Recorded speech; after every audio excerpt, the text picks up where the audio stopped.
Mill जाएगी और वो इंडियन ऑथर्स ने नहीं लिखी है, हार्वर्ड यूनिवर्सिटी और अलग अलग कंट्रीज के, जैसे Korea, south Korea is the country जो ओलंपिक में सबसे ज्यादा मेडल्स लेते हैं, राइट और रॉन्ग? यस। ओलंपिक में साउथ कोरिया के डे 1 जितने गोल्ड मेडल होते हैं उतने हमारे पूरा ओलंपिक खत्म होने के बाद उतने मेडल्स नहीं होते, और it's only because they only trust on biomagnet therapy।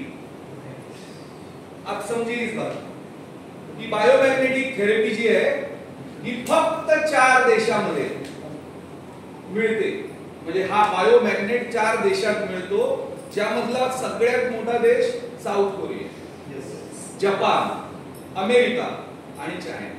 आपण त्याचे इंपोर्ट करून त्याचे हे मॅग्नेट्स बनवले जातात। अच्छा, तुमच्या प्रश्नाचं उत्तर लोखंडेने दिलं। सर लोखंडे साहेब गलत, कशाला तुम्ही कुठच्या वेबसाईटवर जायला सांगितलं? आयुष मंत्रालयाची वेबसाईटच नाही, गव्हर्नमेंट ऑफ इंडियाची वेबसाईट आहे, government.in। येस और नो? यस।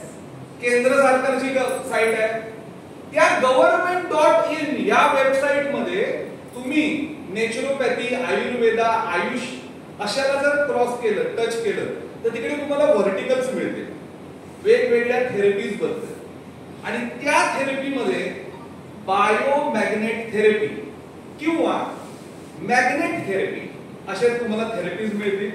जेव्हा मी स्वतः डॉक्टरेट केली तेव्हा मला बायोमॅग्नेट माहितीच नव्हतं, त्यावेळेला मी फक्त चुंबक चिकित्सा ही थेरपी केली, कारण 8 वर्षापूर्वी नव्हतं माहिती।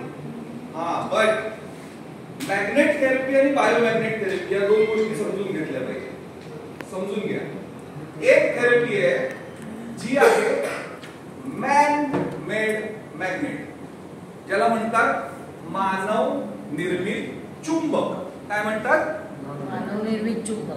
जे आपण नेहमी सगळीकडे वापरतो, गाडीच्या हॉर्न मध्ये असतं, आपल्या डोअर स्टॉपर मध्ये आहे, किंवा तुमच्या मोबाईल मध्ये आहे, या एसी मध्ये आहे, प्रोजेक्टर मध्ये आहे, प्रत्येक ठिकाणी जे मॅग्नेट वापरलं जातं जे काळ्या रंगाचं असतं, किंवा लहानपणी आपण खेळायचो बघा, किंवा आपण आपल्या फ्रीजला किंवा कपाटाला काय काय चिकटवायचे आणि नंतर ते गळून पडायचे, that is called man made magnet किंवा इंडस्ट्रियल मॅग्नेट। लक्षात द्या। But there is only one thing ज्यातून बायोमॅग्नेट निर्माण होतं, ते म्हणजे भूगर्भातून निर्माण होणारी एक ऍश, एक माती, आणि ही नॅचरल प्रोसेस आहे, ही मानव करू शकत।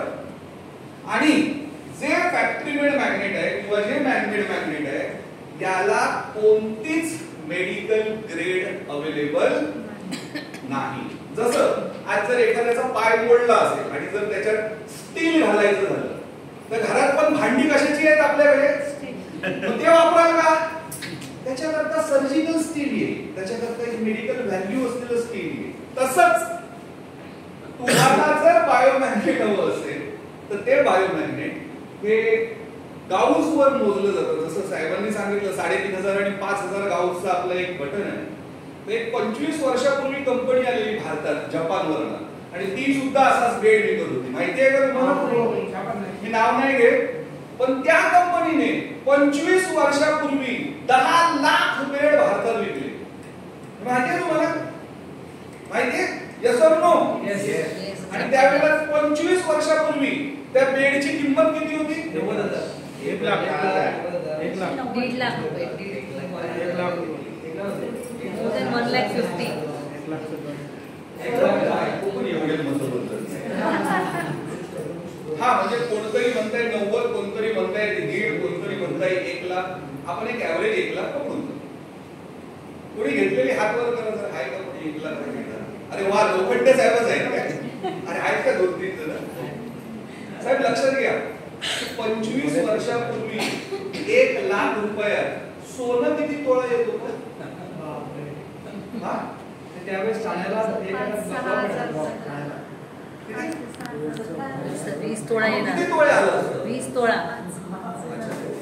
त्यावेळी 1 लाख रुपयात ठाण्याला काय येत होता? 1 लाख ब्लॉक भेटायचा. आता त्याची काय किंमत आहे? 3 कोटी. 3 कोटी. मग जर 25 वर्षापूर्वी तो बेड 1 लाखाला होता तर आज कितीला पाहिजे? सॉरी, मग एक तर किंमत कमी करून विकताना एक तर काय म्हणतात ते आमचे सागर जोशी हे खूपच दिलदर्या, हा त्यांचं नावच सागर आहे ना, त्यामुळे कमी किमतीत करतायत.